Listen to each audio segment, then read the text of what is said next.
López Altamirano. Buenos días, Lic, presente. Buenos días, gracias. Permítanme.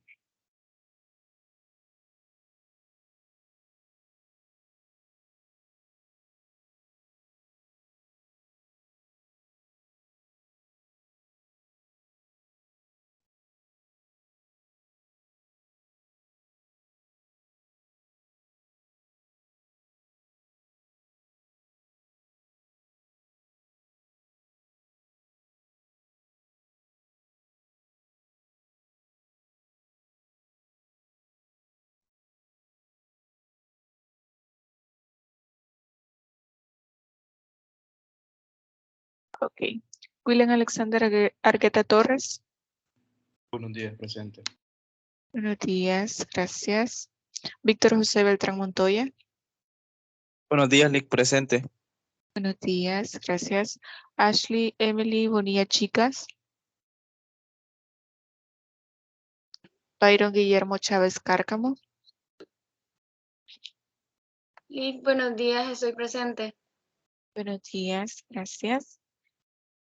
María José Chávez Hernández. Jacqueline Elizabeth Colato Rivera. Buenos días, Lic, presente. Buenos días, gracias. Brendy Mayerly Cruz Blanco. Buenos días, Lic, presente. Días. Fátima María Delgado Hernández. Josué Buenos días, Lic, presente. Buenos días, Fátima, gracias. Josué Otoniel Díaz Alberto. Jennifer Yanira Díaz Portillo.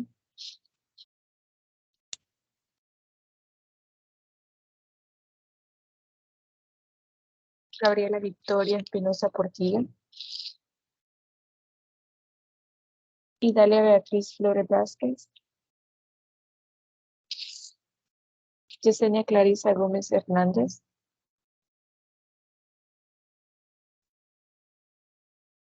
Larissa Michelle González Silva. Buenos días, Lic, presente. Buenos días, gracias. Luis Enrique Granado Vigil. Dulce María Guevara Zelaya. Natalia Azucena León Amaya. Marta Isabel León León. Buenos días, Lic, presente. Yes, gracias. Víctor Manuel Lobo Sánchez. Jennifer Lisette Márquez Luna.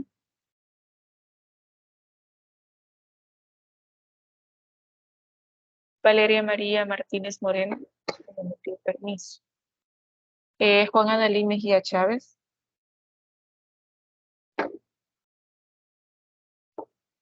Brenda Melissa Mejía Lemos. Buenos días, Lic, presente. Buenos días, gracias. Carlos Alberto Mesa Carrión. Vanessa Carolina Molina Aguilar.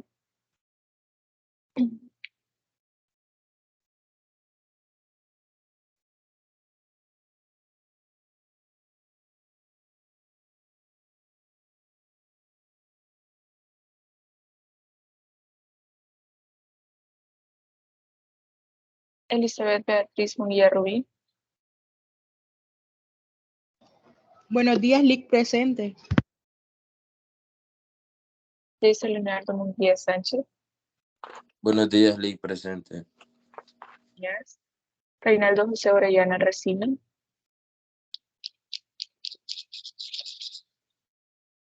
Ceci Rebeca Pacheco Villatoro.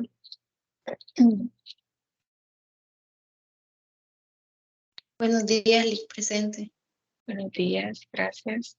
Luis Enrique Palacio González.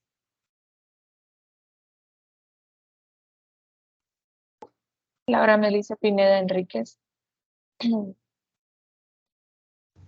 Sí, Lic, buenos días. Laura me comentaba que tenía unos inconvenientes para entrar, pero cuando esté presente dejará su nombre.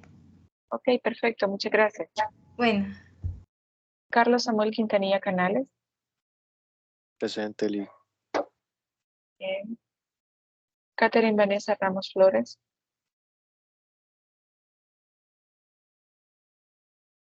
Bien, gracias. Katie Lili Reyes Mejía. Buenos días, presente, licenciada. Díaz, gracias. José Javier Ríos Madrid.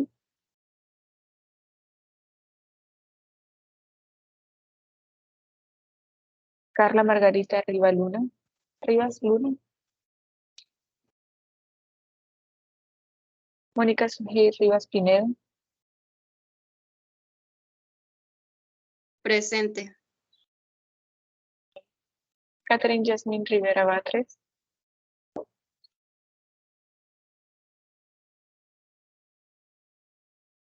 Merlin Lisbeth Rodríguez Pineda. Buenos días, Lic, presente. Ok, gracias, buenos días. Eduardo Andrés Romero Zuni.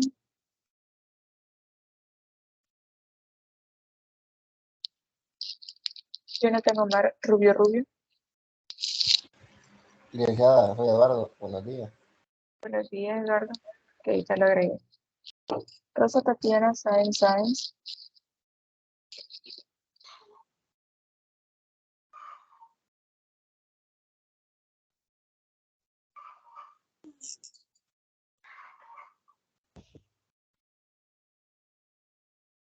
Marjorie Clarice Salamán Cardeta. Buenos días, Lic, presente. Buenos días. Ashley Eunice Salgado Madariaga.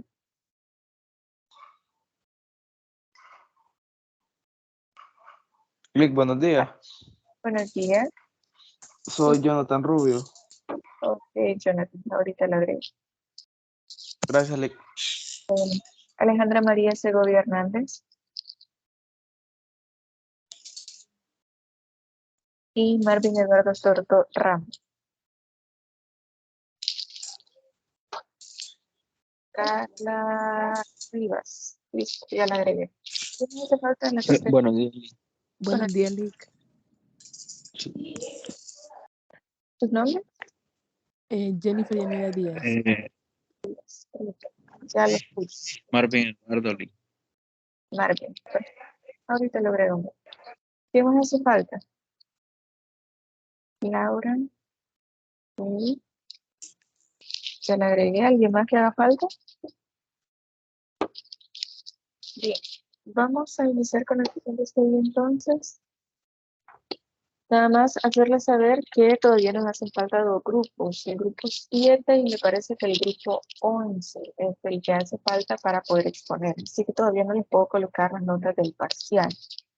Seguramente ya el día jueves que terminen de pasar, ese mismo día les voy a colocar las notas todos. Recuerden que es la mitad de la nota del parcial. En todo caso, las personas que no pudieron estar cuando sus compañeros expusieron, pues ese mismo día jueves van a terminar de exponer. Es decir, la parte que le corresponde o el tema que ustedes van a exponer lo van a hacer el día jueves con los compañeros que hacen falta. Y como les dije, ese mismo día les voy a colocar las notas a todos y ustedes las van a poder revisar. Asegúrense de que ya tengan las notas del laboratorio 1, del laboratorio 2 y las notas del parcial. Si tienen dudas acerca de sus notas, ese día por favor me lo hacen saber y yo con todo gusto les puedo ayudar con eso. Pero me interesa que todos tengan las notas completas y bien asignadas dentro del portal. Así que bueno, vamos a ver entonces, este es el primer tema del cómputo 3. Recuerden que ya 6 semanas más ya con el parcial y finalizamos el ciclo. Así que es importante que nos mantengamos pendientes de las actividades, pero también de los temas. Porque como yo se los he estado anunciando todo el ciclo, básicamente, este cómputo vamos a hablar un poco acerca de lo que está relacionado con la normativa. Entonces, vamos a hacer un tema introductorio este día. Vamos a comenzar esta semana con el tema del acceso a la justicia por parte de las mujeres. ¿Por qué es tan difícil poder lograr que las mujeres puedan hacer una denuncia? ¿O por qué no se puede acceder de manera tan fácil a la jurisdicción de, en este caso, en el tema de género. ¿Por qué es tan difícil? ¿Qué es lo que obstaculiza la justicia? O si ya tenemos la normativa, si ya tenemos todos estos elementos necesarios para poder lograr, entre comillas, la justicia por parte de mujeres, ¿por qué no es tan efectivo? ¿Qué es lo que nos hace falta? Y eso es lo que vamos a desarrollar en esta sesión. Solo me dan un segundo mientras trato de compartir la pantalla. De igual forma, ustedes ya tienen el contenido en la plataforma, pero yo he hecho esta diapositiva solamente para que sea visualmente más atractivo para ustedes. Pero de igual forma es exactamente lo mismo que ustedes ya tienen dentro del contenido. Entonces, el tema de esta semana, ya lo pueden ver ustedes en pantalla, es quizá un poco corto porque se complementa bastante con el tema que ya expusieron sus compañeros, que de hecho era la primera clase, o sea, la primera exposición, perdón, que ustedes tuvieron por parte de sus compañeros. Y el tema es acceso a la justicia de las mujeres y la normativa nacional. Sobre todo en el tema de la normativa nacional lo vamos a ir desarrollando seguramente ya la próxima semana. Vamos a ver cuál es la ley, cuáles son las leyes que tenemos aquí en nuestro país, qué tan efectivas son, de qué manera se van a aplicar. Y más allá de lo que ustedes ya vieron en derecho penal, es decir, delitos relacionados con la ley o relacionados con los derechos de las mujeres, nosotros lo vamos a ver como de una perspectiva distinta y sobre todo los ámbitos de aplicación.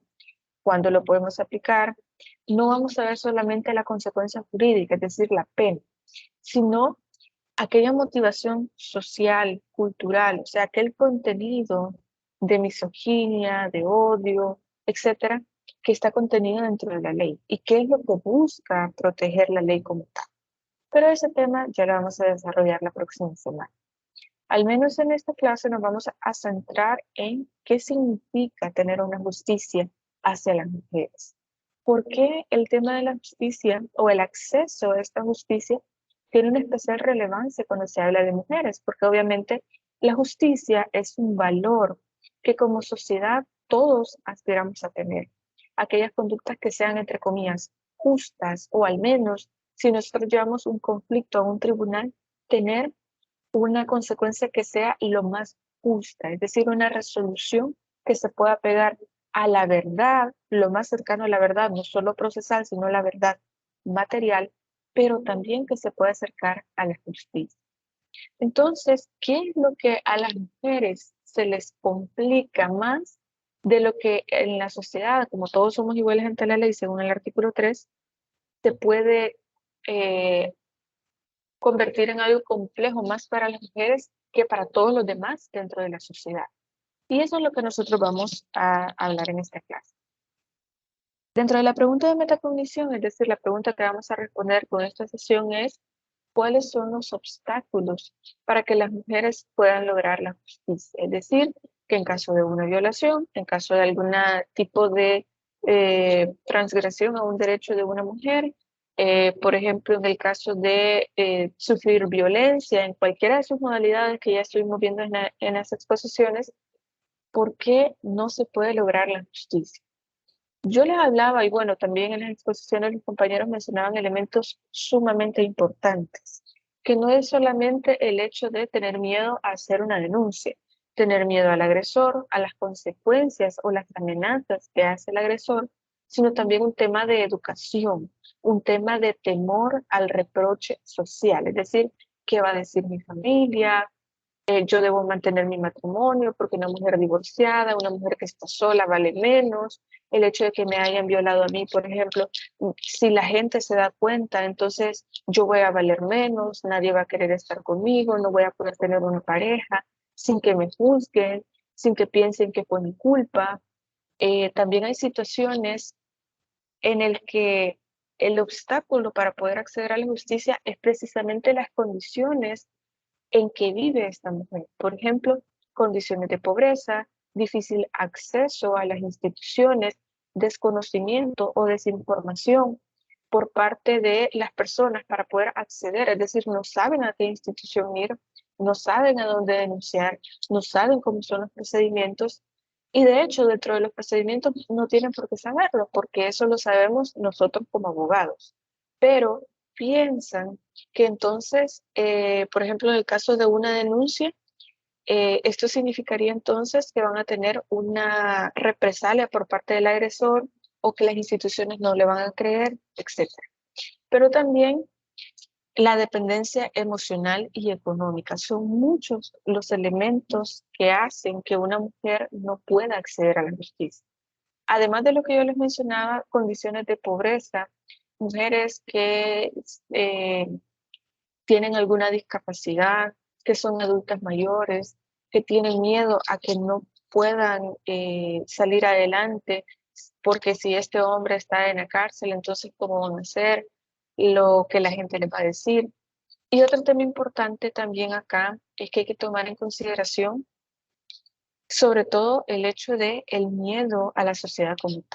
Todo esto ya lo vamos a ir desarrollando y también vamos a hacer un ejercicio bastante importante dentro de la clase presencial de esta semana, al momento en que finalicemos con las exposiciones que hacen falta. Entonces, todo esto que les he mencionado forma parte de los obstáculos, de aquellos que son, digamos, los más visibles, porque recuerden algo. El hecho de que alguna persona no haga una denuncia porque no sepa dónde hacerla, cómo hacerla, o que no lo quiera hacer, puede resultar de razones que sean muy personales. Es decir, simplemente porque esta persona considera que no lo quiere hacer o que esto le va a generar alguna intranquilidad, etcétera. Porque recuerden que son cuestiones que también tienen que ver con la psicología, que tienen que ver con el bienestar mental y la tranquilidad de una persona. Por eso no lo hacen. Entonces nosotros no podemos juzgar a una persona. Ustedes como abogados pueden aconsejar a la víctima: mire, es necesario que denuncie, que dé aviso a las autoridades, este y este va a ser el procedimiento que se va a llevar a cabo, no se preocupe, va a tener un acompañamiento de mi parte como abogado, pero también por parte de las autoridades, en CAPS, es decir, en los centros de atención psicológica, etc. Hacerles saber qué es lo que va a suceder, informar a la persona en todo momento. Ese es el deber del abogado. No mentirle y decirle: mire, no se preocupe, el agresor va a estar 50 años en la cárcel, sabiendo que no tiene las pruebas suficientes.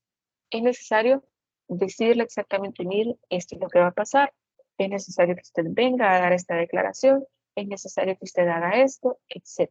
Pero eso ya lo vamos a ir hablando. Es importante, antes de hablar del acceso a la justicia, entender que la perspectiva de género, de la cual hemos estado hablando casi todo lo que llevamos del ciclo, se ve o se trata como una metodología. Es decir, yo les mencionaba que la perspectiva de género es como un lente que se antepone a una cámara y a partir de ahí nosotros podemos ver la realidad de una manera distinta, es decir, siendo más inclusivos con los grupos que tienen que ver con el género, que no solamente son las mujeres, sino también la comunidad LGBT, tratar de reconocer estos derechos y llevar a la práctica estos derechos de los cuales ya hemos estado hablando, pero también incluir mecanismos que permitan la identificación, el cuestionamiento y la valoración de la discriminación, la desigualdad y la exclusión, en este caso de las mujeres. Ahora bien, recuerdo que había un grupo de los que expusieron que mencionaban un tema importante y que ya lo vamos a ir viendo también. Estos mecanismos que se encuentran dentro de la ley, que también nosotros lo vamos a encontrar como procedimientos que llevan algunas instituciones, deben ser lo más ágiles que se puedan. Deben ser gratuitos, pero sobre todo garantizar el acompañamiento a la víctima de violencia. ¿Por qué? Imagínense, yo ya les he puesto este ejemplo y espero que ustedes lo recuerden. Les he puesto el ejemplo. Imagínense una mujer que ha sido víctima de violación y de pronto ella denuncia a su agresor, se lleva todo el proceso. Durante el proceso se le da acompañamiento psicológico a esta mujer. Pero imagínense el caso hipotético de que esta mujer, por esta violación, haya quedado embarazada. Bueno, se termina el proceso, se le da una condena a este agresor, pero de pronto esta mujer todavía está embarazada. Y ella dice: no, es que yo no quiero tener este bebé porque este bebé me recuerda todo el tiempo la violación que yo tuve porque ni siquiera conozco a este hombre. Yo lo pude denunciar porque sabía que trabajaba en tal lugar, pero yo ni siquiera sé quién es. Y todo me recuerda a ese momento, o sea, el trauma que tiene por esta violación. Yo no quiero a este bebé. Entonces, obviamente, uno de los mecanismos que se tiene, al menos en nuestra sociedad, es poder dar en adopción a un bebé. Pero en este caso, a veces la familia también juzga de una manera bastante injusta porque dicen, no, ¿cómo vas a dar en adopción a ese bebé? O la gente señala a estas personas por realizar estas acciones. ¿A qué voy con esto? Esta mujer, con este trauma, con esta situación tan compleja de pasar por una violación y estar embarazada, que también eso hormonalmente implica que la mujer está un poco más sensible, pasar por todo esto, todavía tener un bebé y tener que lidiar con lo que implica tener un bebé, que es difícil, el posparto, hay mujeres que tienen depresión después del parto, etc. Pasar por toda esta situación y todavía reprocharle a esta mujer porque quiera dar en adopción a este bebé, pues sabemos que es una consecuencia negativa. ¿A qué voy con esto? Que el Estado brinda este acompañamiento únicamente lo que dura el proceso, nada más. Hay casos, por ejemplo, especialidades del área de familia, en los cuales dentro de los procesos de familia, los jueces mandan a los CAPS, a los padres y a las madres, en la mayoría de los casos, porque los mandan a escuela de padres o porque ha sufrido algún tipo de violencia de esta mujer. Pero son sesiones contadas. Por ejemplo, la mayoría de veces son 6 sesiones. Después de esas 6 sesiones, muchas gracias, nos vemos, usted se va para su casa y le pasa lo que le pase, ya el tribunal ni los CAPS, que son los centros de atención psicológica, no tienen responsabilidad, no dan acompañamiento. Entonces, ¿en qué estamos fallando acá? Se agradece, y creo que es una responsabilidad del Estado, más que un favor del Estado, es una responsabilidad el hecho de que dé acompañamiento a esas personas, porque si no, lo que nosotros estaríamos haciendo es simplemente utilizar los mecanismos que tenemos dentro de la ley para cumplir con un fin. Pero el problema es que posiblemente esta persona, para poder sobrellevar lo que implica una violación, lo que implica violencia feminicida, lo que implica alguna manifestación de violencia, necesite más de 6 sesiones psicológicas, necesite más acompañamiento todavía, porque no sabemos la situación que está viviendo. Ahora bien, esto ya lo vamos a ir hablando un poco más también cuando veamos la parte directamente de lo que dicen los artículos en la ley, pero es importante que tengamos en consideración en qué estamos fallando. ¿Por qué la gente no cree en la justicia? ¿Por qué prefieren hacer nada más la denuncia y no ir a las audiencias? Y eso ustedes lo van a notar. Me ha pasado muchas veces de las mismas personas que dicen, mire, que yo quiero denunciar a esta persona, yo quiero divorciarme de esta persona, yo quiero pedir el cuidado personal de mis hijos, en contra de mi esposo, de mi ex esposo, de mi pareja, etc. Pero no van a las audiencias. ¿Por qué? Porque tienen miedo de lo que puede suceder dentro de la audiencia, de que se pueda ventilar más información personal de la necesaria, porque muchas veces pasa.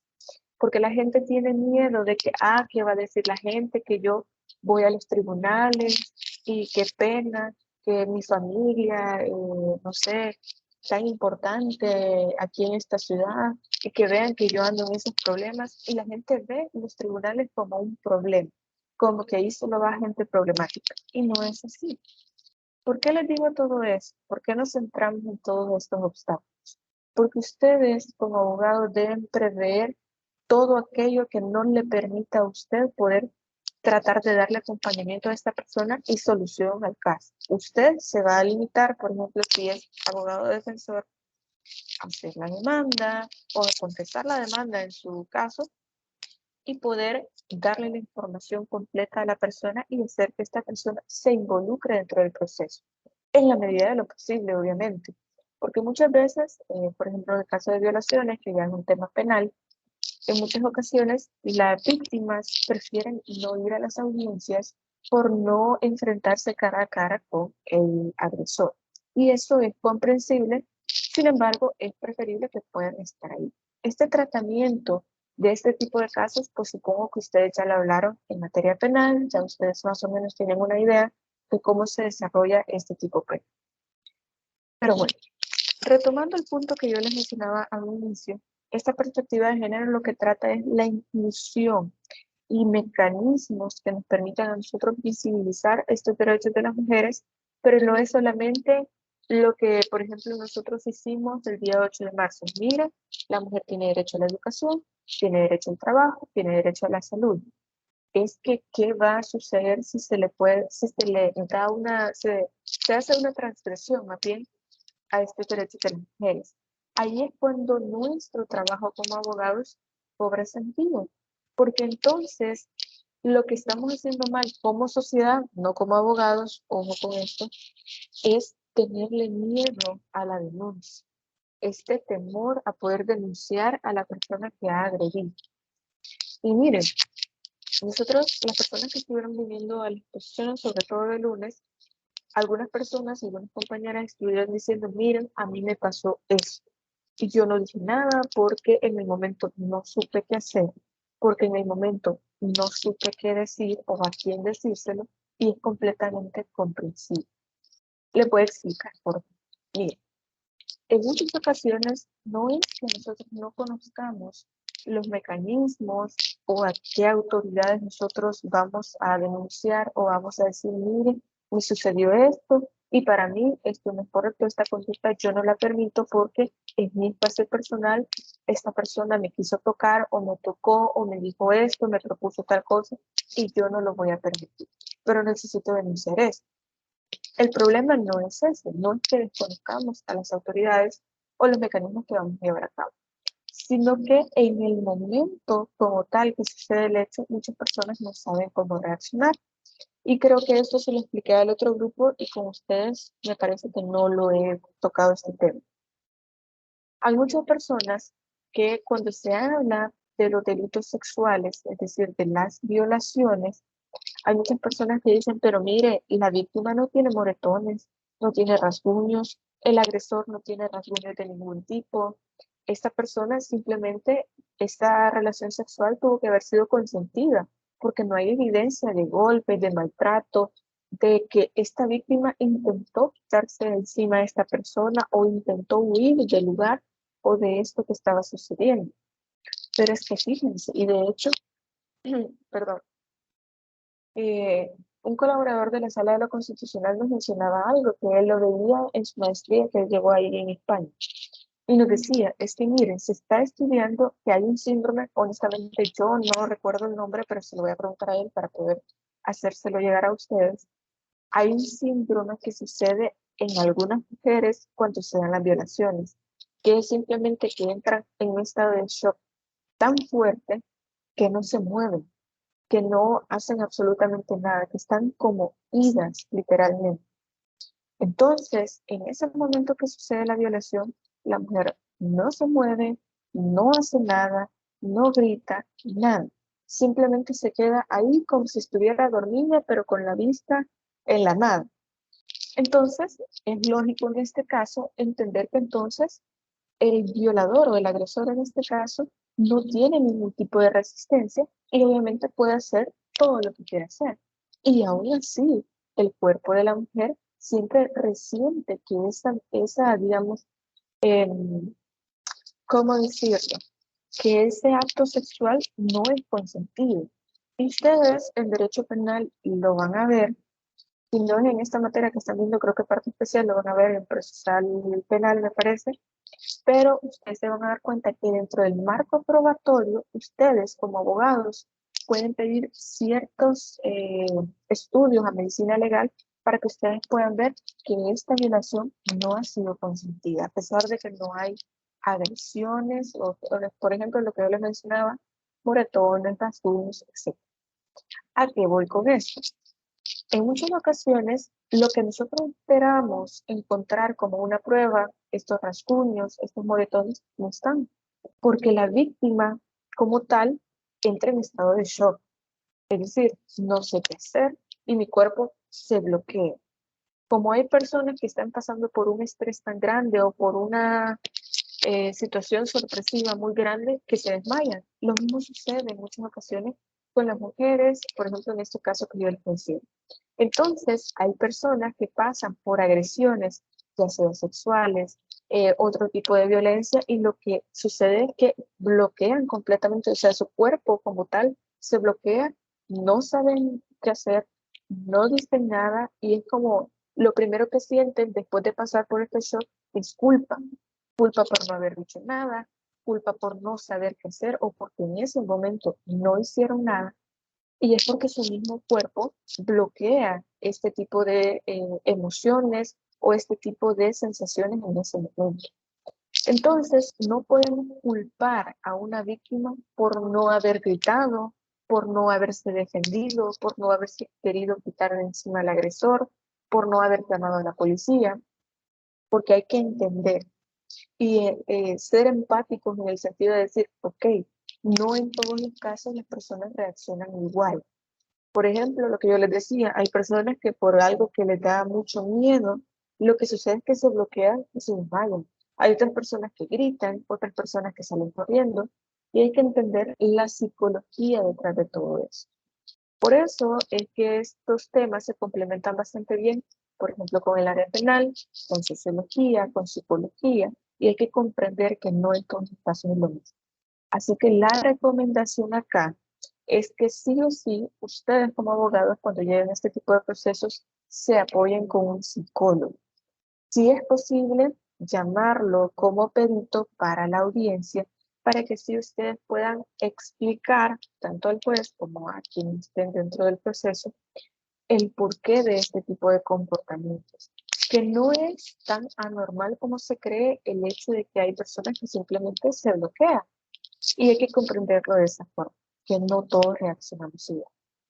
Bien, una vez entendido esto, hay que tomar en consideración otros elementos. No es solo qué sucedió al momento de esos hechos, digamos, sino también entender, por ejemplo, que hay personas que por su situación de pobreza, que tienen escasos recursos, que dependen económicamente de otra persona, de sus padres, de este hombre que es el que provee para sus hijos, tienen tanto miedo de que esta persona vaya a la cárcel y no tengan cómo mantener a sus hijos, que prefiere seguir, entre comillas, aguantando las agresiones al hecho de poder salir adelante. Y fíjense, justamente con el otro grupo, alguien en exposición preguntaba, miren, ¿ustedes conocen a alguien que haya sufrido algún tipo de violencia, de algún tipo? Y una de las estudiantes mencionaba que ella tenía una vecina que el esposo cada vez que salía la dejaba encerrada, o sea, le colocaba llave a la puerta, hasta para salir al patio tenía que estar el esposo ahí para que ella pudiera salir al patio. Ella no podía salir si no era con él, y básicamente sus vecinos ya se habían dado cuenta de esa situación, pero pues nadie ha hecho nada.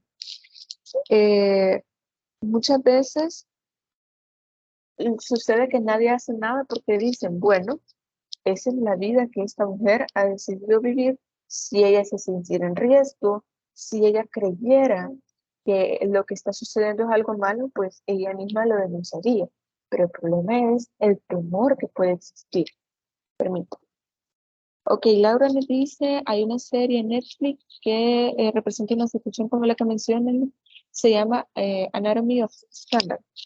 Bien, en este caso no la he visto, pero me voy a dar la tarea de verlo porque posiblemente nos pueda servir también para algún ejemplo que queramos poner, porque eso es importante lo que yo quiero que ustedes vean, que nosotros como futuros abogados también debemos comprender los dos lados del asunto. Puede que ustedes trabajen como fiscales en algún momento y que ustedes tengan que defender a la víctima, pero también puede que ustedes sean abogados defensores del agresor.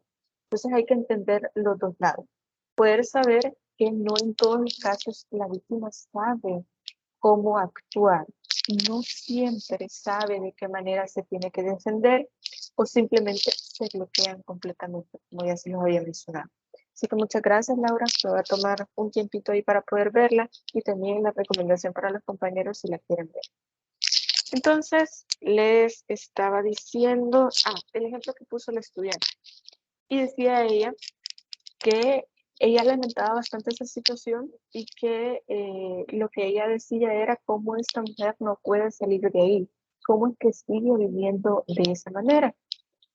Entonces, y decía, y ellos ni siquiera tenían hijos, o sea, esa pareja, la persona con la que esa muchacha vivía, no tenían hijos. Muchas veces hay gente que pone como motivo para no denunciar el hecho de decir, es que mis hijos se van a quedar sin papá, van a crecer sabiendo que su papá está en la cárcel, o sea, con ese estigma de que su papá está en la cárcel, o quién va a mantener a mis hijos, cómo voy a hacer. Y fíjense cómo es todo esto, que en los juzgados de familia, en varias ocasiones, los mismos jueces o juezas dicen, mire señora, no tenga temor a denunciar, porque es más riesgoso que le pueda suceder algo a usted o a sus hijos, a su vida o a la de sus hijos por seguir viviendo con el agresor bajo el mismo techo. Si usted tiene que vender tortillas, si usted tiene que vender frescos, si usted tiene que vender tomates, hágalo. Pero no le tenga miedo al hecho de que solamente porque él ya va a ir a la cárcel, yo no voy a tener cómo mantener a mis hijos. Entonces, es como una manera de empoderamiento y de entender que no necesitamos depender directamente de un hombre. Sé que este comentario que acabo de hacer suena muy feminista, pero no lo digo de esa manera. Es el hecho de comprender que no debemos tener miedo al hecho de que podemos salir adelante. Por eso es que muchas instituciones, como por ejemplo Ciudad Mujer, tenían muchos programas y también hay otra institución, no recuerdo muy bien el nombre, pero da programas, por ejemplo, de aprender panadería, aprender a coser, o sea, de costura, talleres de costura, otro tipo de talleres para que las mujeres, al menos aprendiendo un oficio, puedan salir adelante. Entonces, ¿a qué voy con esto? El hecho de decir, tengo un temor a que ya no tener a mi esposo, ya no tener a mi pareja para poder mantener a mis hijos o para que yo pueda salir adelante. Ya eso no debería ser un obstáculo, no deberíamos, perdón, tener eso en mente. A veces es más una cuestión de dependencia emocional, de dependencia de decir, ¿qué voy a hacer yo sin mi pareja? La gente me va a ver mal porque yo lo renuncié a él, o porque ahora soy una mujer sola, divorciada, porque voy a estar sola con mis hijos, a ellos los van a tratar mal, etc. ¿Cuántas veces ustedes han escuchado o se han dado cuenta de personas que denuncian algún tipo de agresión, le llaman a la policía, se llevan a este hombre a la Bartolinas porque estaba golpeando a esta mujer? Y de pronto, como arte de magia, como son 72 horas de detención administrativa, como por arte de magia, ven al siguiente día a la misma mujer con todos los golpes, todos morados en la cara, llevándole comida a este hombre y diciéndole, mire, señor policía, sáquelo, es que yo provoqué esta situación, yo no debía haberle dicho eso, es que es mi culpa, él solo me pidió que le pusiera comida y yo no estaba ocupada y tenía otras cosas que hacer y no entendí que él de verdad tenía hambre, etc. Y comenzamos, y la víctima comienza a justificar este comportamiento que esta persona agresora ha tenido. ¿Por qué? Por la dependencia emocional, por pensar, ¿qué voy a hacer yo sin este hombre? Y bueno, eso es una cuestión muy personal. Nosotros no podemos juzgar a alguien por este tipo de situaciones, pero sí, como les digo, a veces como abogados tenemos que hacerla también de psicólogos, porque ya me ha sucedido. Llegan, y eso es 100% cierto. Llegó una señora a mi oficina y me dice, mire, es que quería denunciarme, solo me dijo denunciar y comenzó a llorar y llorar y llorar y llorar y no paraba de llorar esta mujer. Y no me podía ni siquiera decir nada porque no paraba de llorar. Entonces tenemos que ser pacientes y entender el trato que se le va a dar a estas personas. Entonces esperé que ella se calmara un poco más y la situación era la siguiente. Su ahora expareja, bueno, en ese momento expareja, no dejaba de acosarla a ella. la llegaba a buscar a su casa porque ella se regresó a vivir con su mamá, la llegaba a buscar ahí, le gritaba desde afuera, la insultaba, la humillaba, hasta los vecinos habían llamado ya a la policía para que este hombre se fuera porque se ponía a gritar un montón de cosas fuera de la calle, pero no ahí, sino que trabajaba en ese momento en un lugar de una panadería importante aquí en San Miguel, y el problema es que llegaba a buscarla ahí y le decía a las compañeras dónde está esa tal por cual, no sé qué, y le insultaba, al punto en que su jefe ya le había dicho, si este hombre vuelve a venir acá, ella iba a estar despedida. Le había amenazado con sus hijos, etcétera. Pero ¿qué es lo que les quiero contar con eso? Además de que eso es acoso y etcétera. El punto es que a veces, como les digo, nosotros nos toca hacer la de psicólogo. ¿Por qué? Bueno, hay que comprender qué es el problema de una persona. Para ustedes, para nosotros, puede que sea un caso más. Un caso que yo tengo que hacer una demanda, que yo tengo que hacer esto. Un caso más. Del que yo voy a percibir alguna ganancia económica, prestigio, lo que usted quiera. Pero hay que entender que este es un problema de una persona. Que mire el cuidado personal de mis hijos. Posiblemente, si yo no hago bien este proceso, esta persona se quede sin ver a sus hijos. Y sus hijos sin ver a su papá o sin ver a su mamá. Que posiblemente si yo no hago bien mi trabajo como abogado, si yo no le informo bien a la persona, esta persona puede seguir sufriendo agresión.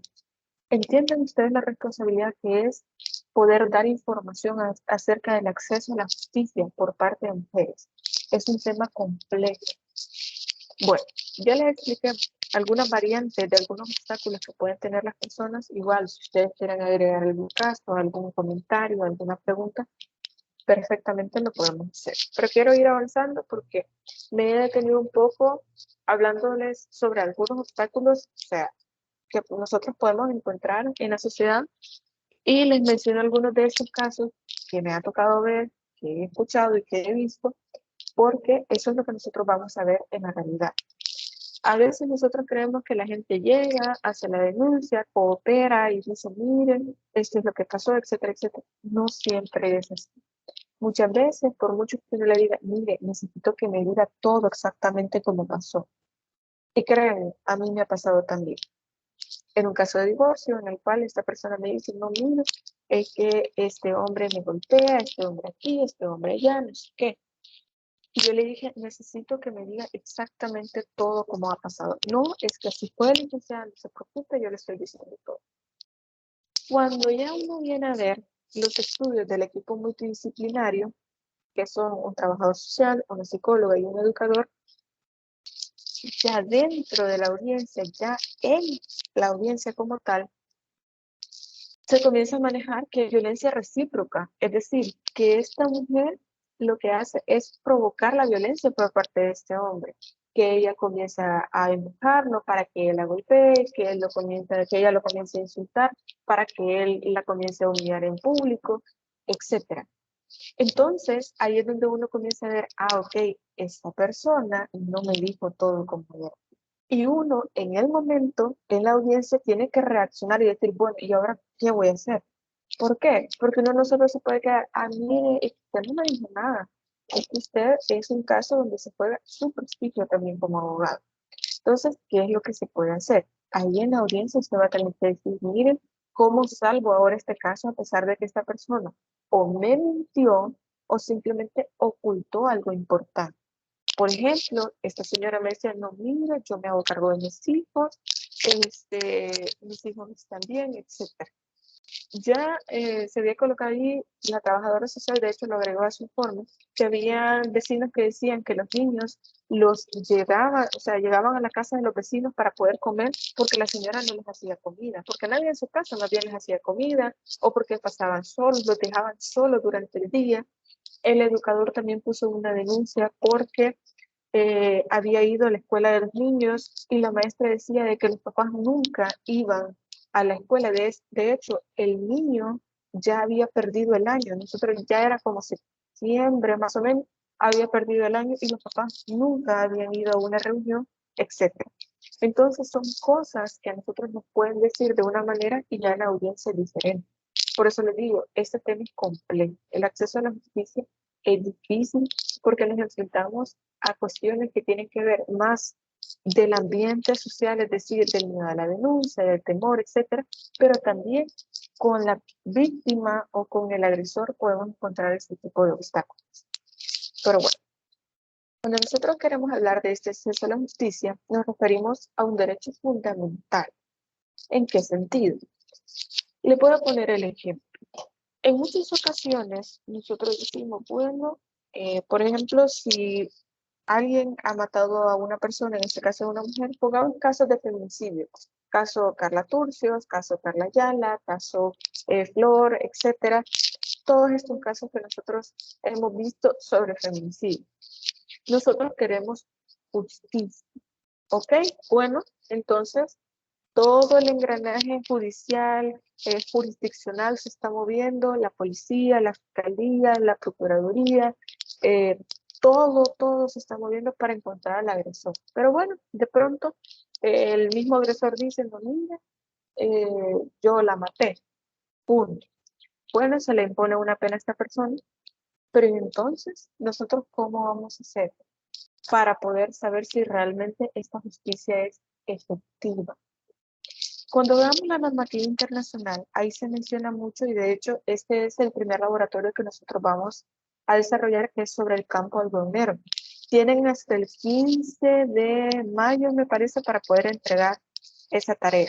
Van a leer la sentencia, es un poco extensa, por eso les he dejado todo este tiempo, además es en grupos, ustedes lo van a hacer para poder realizar esta tarea. Van a leer esa sentencia y se van a dar cuenta la obligación que tienen los estados, no solamente de prevenir las agresiones, los feminicidios, la violencia, etc. También investigar, que a esto es a lo que quiero llegar.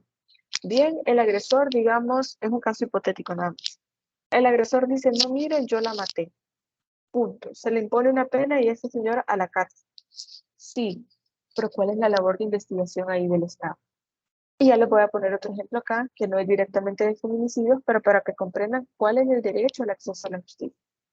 Y otra obligación que tiene el Estado es la no repetición, o sea, la garantía de que no vuelva a pasar, de que no vuelva a haber otro tipo de caso como el campo algodonero versus México. No les voy a contar mucho el caso para que ustedes vayan a leerlo, para que no se repita, para que el Estado no omita algún tipo de comportamiento positivo respecto de este tipo de casos. Bueno, el otro ejemplo que les iba a mencionar sobre la investigación es en el caso de, déjenme recordar, de lo que sucedió aquí en El Salvador, en el Mozote, que ahí se hablaba del derecho a la verdad.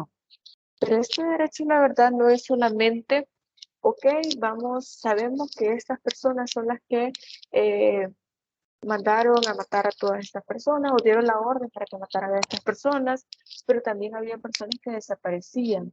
Habían niños que los captaban, o sea, que los secuestraban y se los daban a otras personas y le cambiaban la identidad. Pero ¿qué implica el derecho a la verdad?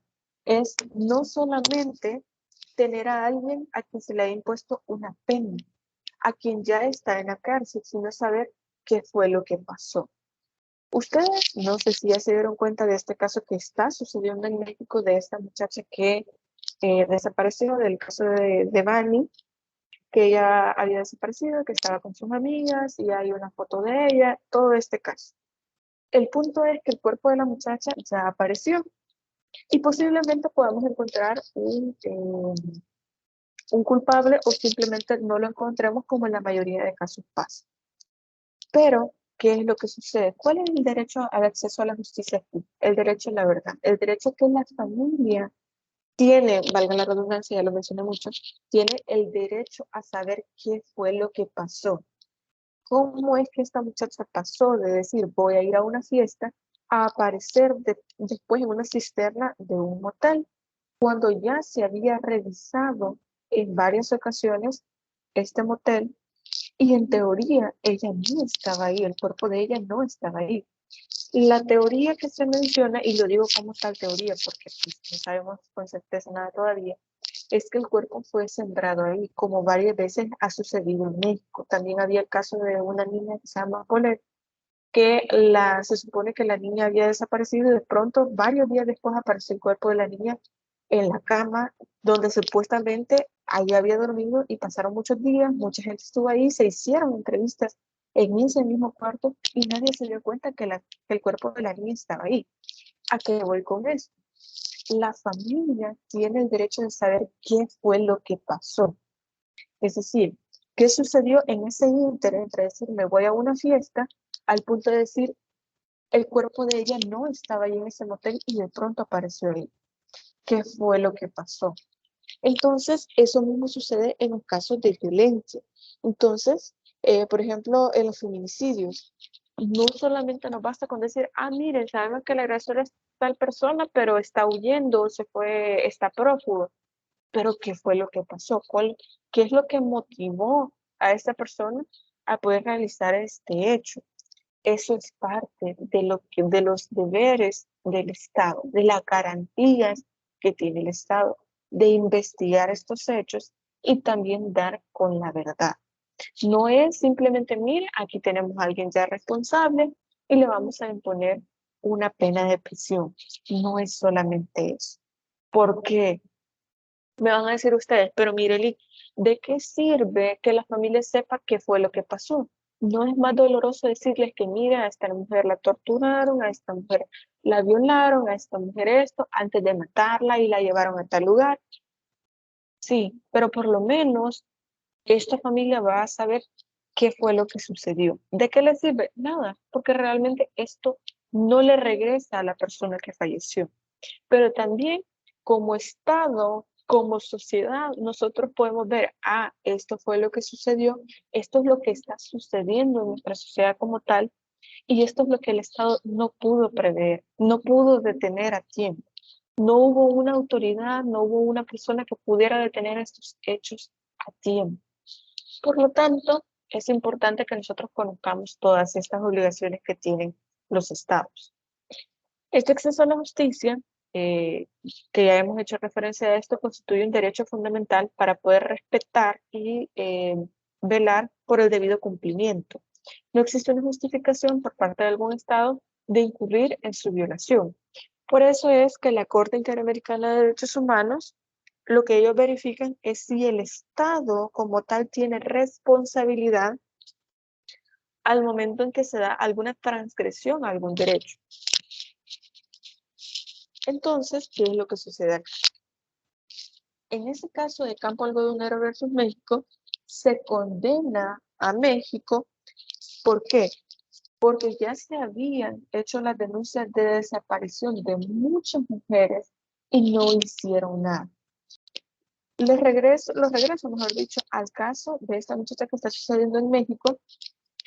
Ustedes saben que es un país bastante violento, al menos tiene una fama de que es bastante violento, pero realmente creo que lo que sucede es que como las instituciones como tal no realizan un trabajo tan minucioso como debería ser. Por ejemplo, y esto es lo más doloroso del caso, no es solamente la familia de esta muchacha que desapareció, el caso que me estoy contando de Devani.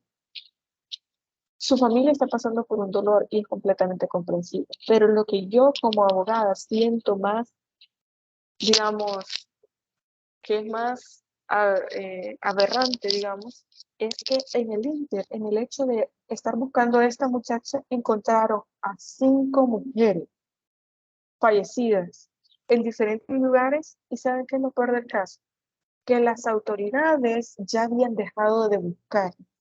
Es decir, si no es porque este caso, por la misma presión social, se volvió tan relevante, tan sonado, se obligó tanto a las autoridades a buscar, seguramente estos otros 5 cuerpos de mujeres no se hubieran encontrado. Entonces, esto es lo más indignante de todo. El hecho de decir, si no fuera por ella, por la presión social, por los familiares, por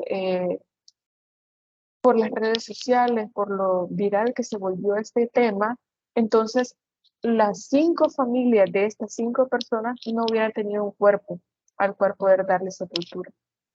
Entonces, esto es lo más delicado de todo, el hecho de que no tenemos una responsabilidad. Por eso les decía, en este caso es tan relevante, sobre todo para el caso de mujeres, de el campo algodonero versus México, ahí se habla de la responsabilidad del Estado, que ellos no investigan de estas desapariciones. Es como, ah, sí, no se preocupe, es que seguramente esta muchacha se fue con el novio, ahí va a aparecer, no se preocupe. No, no hay problema, espere que pasen 72 horas.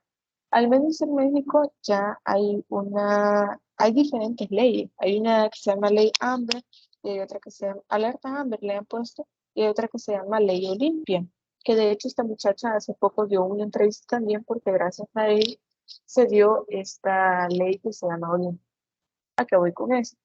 Al menos ahora, tras la desaparición de una mujer, se trata de que en el mismo momento que sucede el hecho se comience a investigar, se comience a buscar a esta persona. No esperar hasta el momento en que pasen estas 72 horas, porque entonces muchas cosas pueden suceder. Imagínense el caso, y ya se ha dado, que hay muchas investigaciones en las cuales se da cuenta que encuentran el cuerpo de una persona, en este caso vamos a poner el ejemplo de una mujer, que ha fallecido después de varias semanas en encontrar el cuerpo, pero se dan cuenta que el fallecimiento de esta mujer sucedió después de las 72 horas en que se estaba buscando a esta mujer. Es decir, se pudo, si digamos, no se hubieran esperado estas 72 horas para poder comenzar con esta investigación, posiblemente pudieron haber encontrado a esta mujer con vida. Entonces, eso es lo importante del tiempo, de los mecanismos que tienen los estados para poder garantizar los derechos de estas personas, sobre todo la vida, la integridad física y moral de estas personas. Por eso es que nosotros vemos la importancia que tiene de poder, digamos, tratar de que los estados puedan cumplir con todas estas obligaciones que tienen. La de prevención, es decir, tener todos los mecanismos suficientes de información para poder prevenir que estos sucesos pasen. Por ejemplo, de decirles, miren, si usted mata a una mujer, tiene una pena de tanto, no lo haga, porque lo vamos a meter a la cárcel, porque vamos a investigar y vamos a dar con el culpable y va a ir a la cárcel. Pero también de informar a las mujeres, o sea, de prever que las mujeres tengan la información suficiente.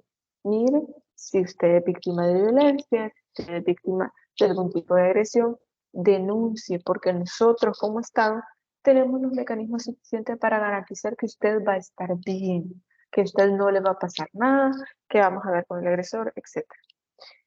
La obligación de investigación. Mire, si usted a mí me viene a denunciar que le ha pasado tal cosa, yo voy a investigar hasta dar con el culpable.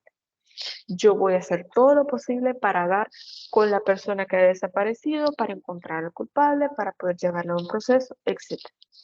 Y la otra obligación, que seguramente ustedes esto lo van a ver en derechos humanos sí o sí, es la garantía de no repetición.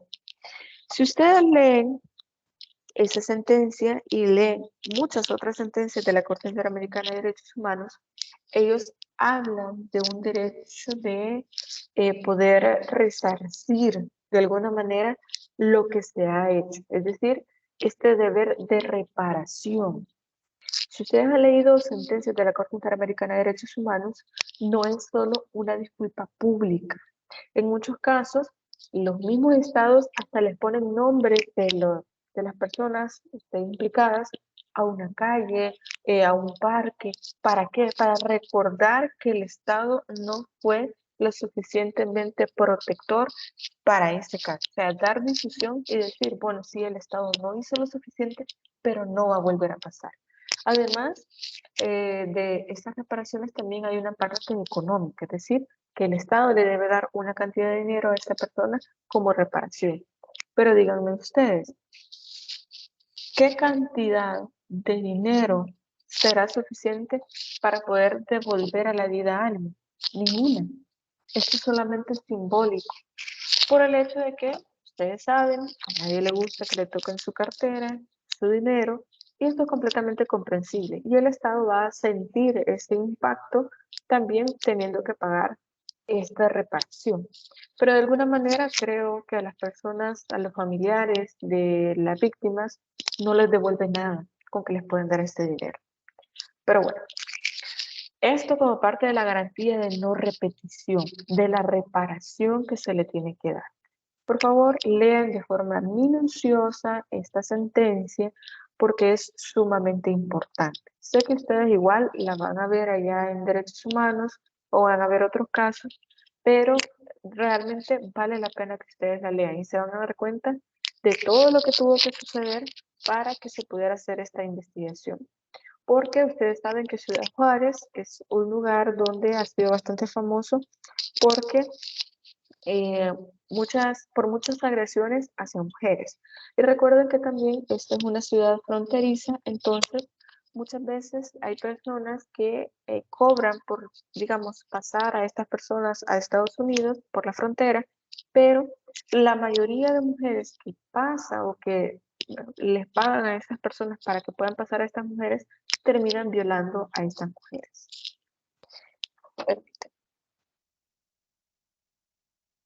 Ok, está bien, muchas gracias, Brandy. Yo la voy a agregar, no se preocupe. Y bueno, entonces, en la actualidad, todavía tenemos actitudes de exclusión, de discriminación y desigualdad y violencia contra las mujeres y constituyen una realidad que se manifiesta en todas las prácticas sociales. Desafortunadamente, el ejercicio del derecho no se escapa de ello. ¿Por qué? Porque muchas veces nosotros lo que hacemos es desacreditar todo lo que las personas dicen. Otro aspecto importante, y creo que lo habíamos hablado en las primeras clases, me parece que algunas compañeras mencionaban eso, que en muchas ocasiones los mismos policías o las mismas personas a las que nosotros vamos a hacer las denuncias no nos creen o son cómplices de personas que viven en esos mismos lugares o simplemente dicen, no, esta es una cuestión de pareja, resuélvanlo ustedes y se van. Ahora bien, yo les mencionaba en esa clase, lo recuerdo muy bien, yo les decía, si yo le llamo al 911, si yo le llamo a la policía porque alguien está agrediéndome, si yo le llamo y la policía llega y de pronto me dicen, no, es que esto ya es una cuestión de pareja o quizás a mí me han violado y yo le digo, mire, necesito denunciar esta violación. Y me dicen, no, es que es por llamar la atención. O simplemente me dicen, no, es que para qué andaba a esa hora en ese lugar, ese lugar es solo, es su culpa, etc. A mí, la policía, la fiscalía, no tiene por qué creerme o no, o poner en duda o no lo que yo estoy diciendo. ¿Por qué? La labor de ellos es hacer la denuncia como tal. Quien tiene que creer o no lo que yo estoy diciendo como víctima, en este caso hipotético que les estoy poniendo, es el juez en el proceso judicial como tal.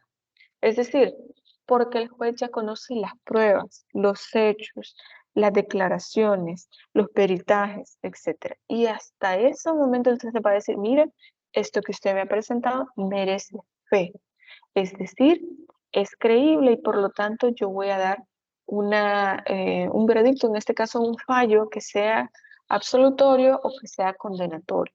Pero hasta este momento, hasta esa instancia, hasta ese momento, es solamente el juez el que me va a decir, mire, ¿me merece fe o no me merece fe? Pero a mí un policía no tiene por qué decirme, mire, yo no le creo. O mire, es su culpa porque andaba a esa hora ahí. ¿O qué estaba haciendo? ¿Por qué andaba así vestida? ¿Por qué sale a esa hora de la noche? ¿Por qué sale sola? No tiene por qué juzgar, porque su labor no es esa y ese es el error. ¿Por qué la gente deja de creer en las instituciones? Porque precisamente eso es lo que sucede.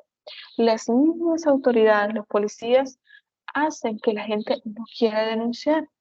Porque la policía, yo le llamo ahorita y va a venir dentro de 2 horas, si es que viene.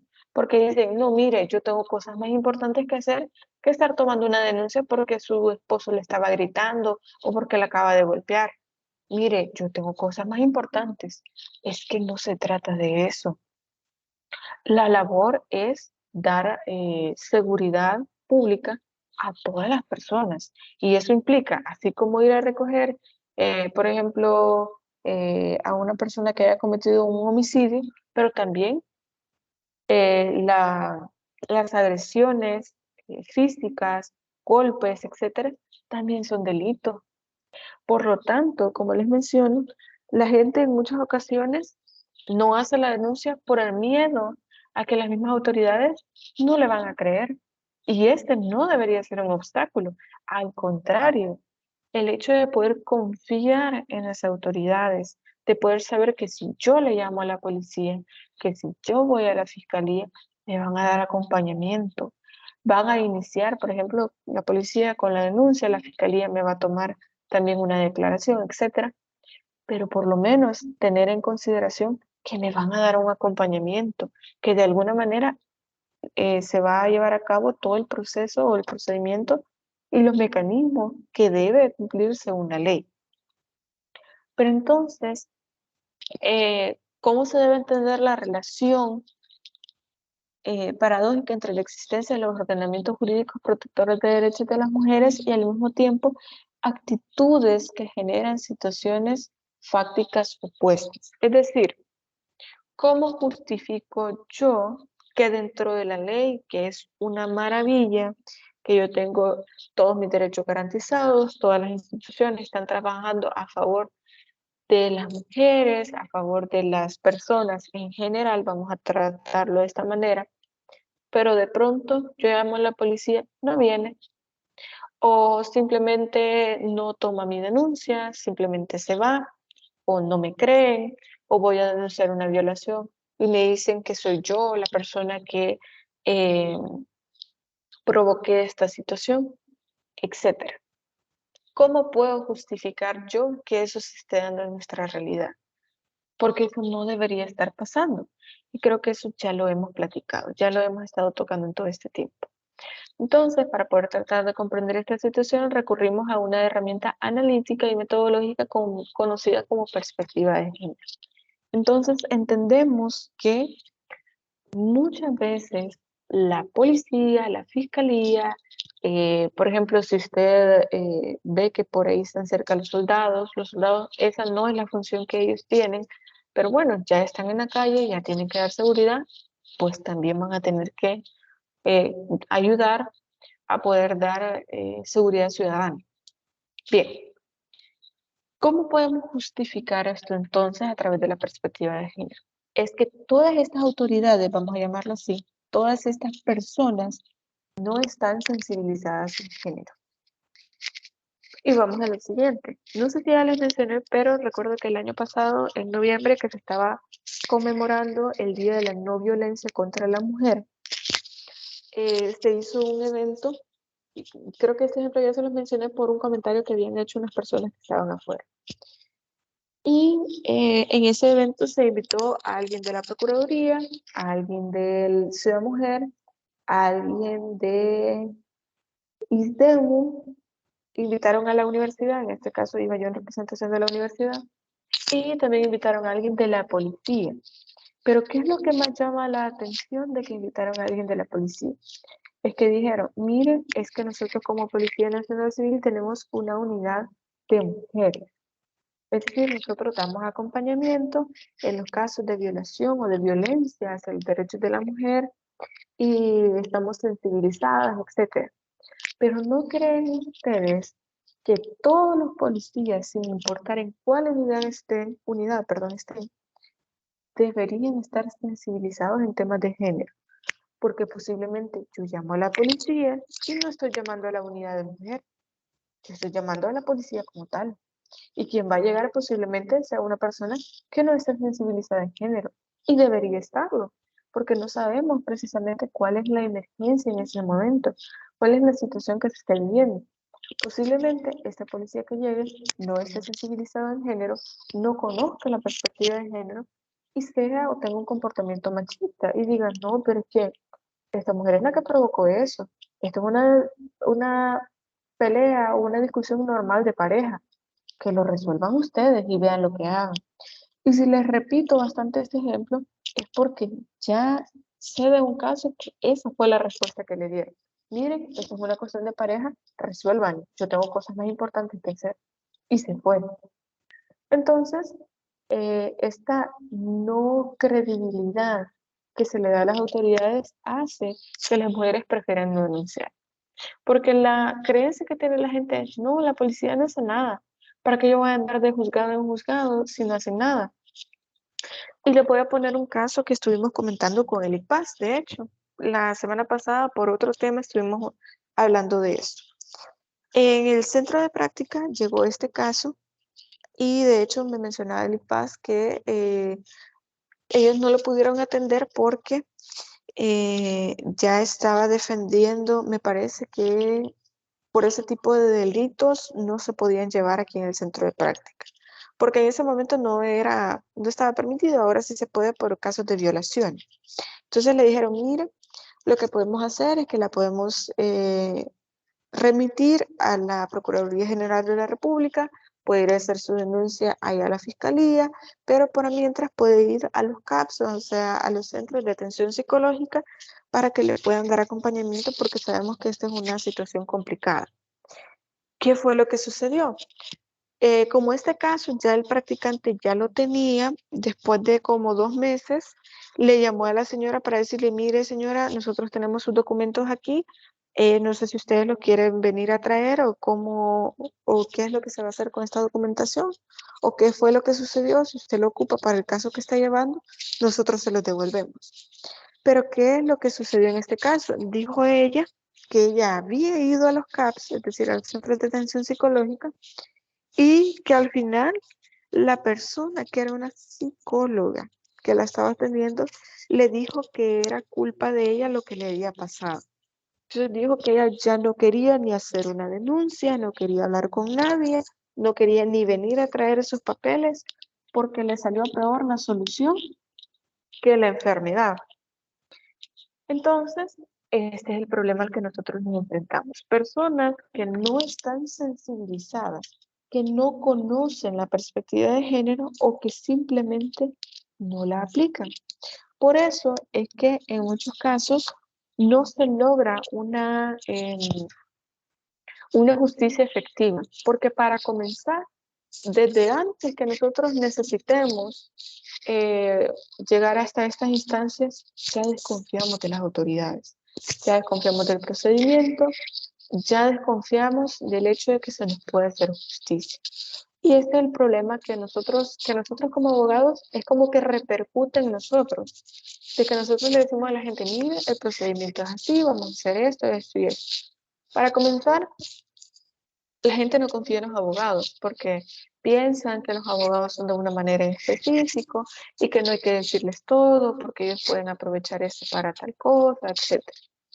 Y luego no confían tampoco en las autoridades. Entonces al final nosotros nos encontramos con situaciones en las cuales es difícil poder hacer justicia, es difícil poder ser nosotros una herramienta para poder lograr la justicia. Pero antes de finalizar, solo quiero que veamos algo que son algunos de los principios rectores para que se pueda aplicar la perspectiva de género dentro del acceso a la justicia. Primero, según las Naciones Unidas, nos dice que lo primero que debemos hacer es formular preguntas acerca de las responsabilidades, actividades, intereses y prioridades de las mujeres y hombres y la manera en que la experiencia y la percepción de los problemas pueda diferir para ambos. Es decir, entender que hay cuestiones que le afectan diferente a un hombre que a una mujer. Por ejemplo, a un hombre le puede, y esto lo digo hipotéticamente, no es porque sí sea, porque en muchos casos se ha visto que de manera distinta. Puede que a un hombre no le afecte tanto el hecho de no poder ver a sus hijos o no hacerse cargo de sus hijos, pero para una madre, para una mujer, sí, posiblemente le afecte un poco más. Esto puede ser diferente. Ojo, lo aclaro. Es solamente a manera de ejemplo. Entonces, entender que las preguntas que le vamos a hacer a un hombre y a una mujer puede que deban ser diferentes dependiendo de la situación en la que se encuentre. También poner en tela de juicio los supuestos acerca de las familias, los hogares y las personas que puedan estar implícitos en la forma de plantear un problema. Particularmente, se debe advertir si en ellos existe alguna normalización de prejuicios, perdón, por razón de género que pueda generar algún tipo de discriminación. Hay que comprender que mucha gente piensa que la violencia en los hogares es normal. Entonces, puede que ustedes se encuentren con personas que les digan, no, mire, es que sí, él a veces me golpea, pero es que es mi culpa porque yo no le hice la comida rápido, o porque yo no le hice caso en lo que me estaba diciendo, o porque yo tal cosa, y están tratando de justificar violencia porque esa es la manera en que ellos han decidido vivir, o ese es el ejemplo que han tenido. Y esto hay que tenerlo en consideración. Porque hay personas que dicen, no, es que yo no lo voy a denunciar a él porque eso es normal, o sea, él es así, él siempre ha sido así. Y esto no debería ser de esa forma. También tenemos obtener datos o información para realizar un análisis de experiencias y situaciones tanto en mujeres y hombres. Esto ya lo mencionamos. Recabar aportes o opiniones tanto de mujeres como hombres acerca de decisiones que afecten su manera de vivir. ¿Qué tanto le puede afectar o le puede beneficiar a una persona denunciar actos o hechos de violencia?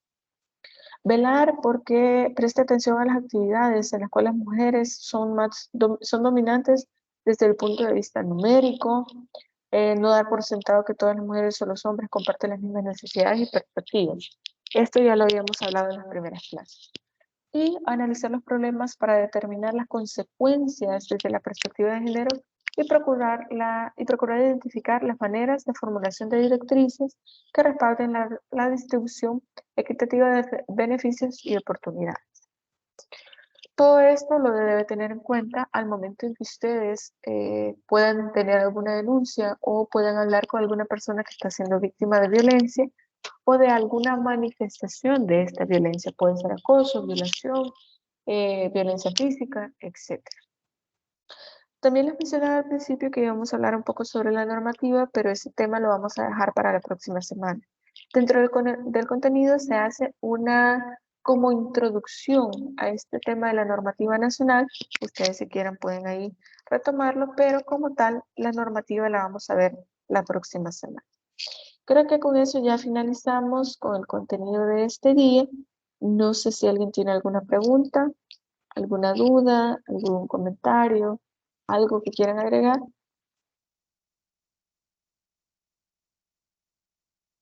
Ok, entonces nos vamos a quedar hasta acá. Quedamos pendientes entonces con el tema de las exposiciones que hacen falta para la clase presencial de esta semana y posteriormente vamos a hacer una pequeña actividad ahí en clase. Así que les agradezco mucho su puntualidad y su presencia en la videoconferencia. Así que cuídense mucho y pasen feliz día.